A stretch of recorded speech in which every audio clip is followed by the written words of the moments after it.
For the past 3 weeks, Sudan has sustained hostility between the South Sudanese Army Forces and the Rapid Support Forces. The crisis has slapped a growing price on the economy and its neighbors as international trade, travel and transaction are disrupted and cut off. Regional oil flow from the southern neighbor, South Sudan, is feared for disruption with potential damage to the pipeline transporting crude to Port Sudan.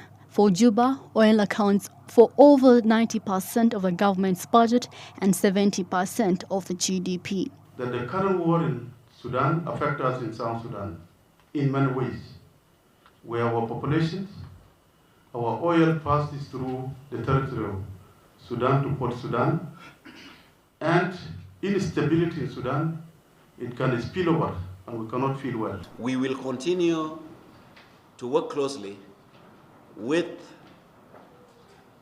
the authorities in the Sudan, with the people who are in charge of all the facilities in the Sudan to make sure we export our crude oil as smooth as it could. As per the transitional financial arrangement, South Sudan pays Khartoum fees a non-commercial tariff to export its crude. In 2022, South Sudan paid $148 million to Khartoum for oil processing, transportation and transit fees. The country earned $1.4 billion from oil revenues, which is much higher than its non-oil revenue of $135 million. Fear of distress still remains over repulsive effects on trade volume. 2022 data from Bank of Uganda indicates that trade between South Sudan and Uganda exceeded 2 trillion shillings, with the former still Uganda's largest export market for tea and coffee.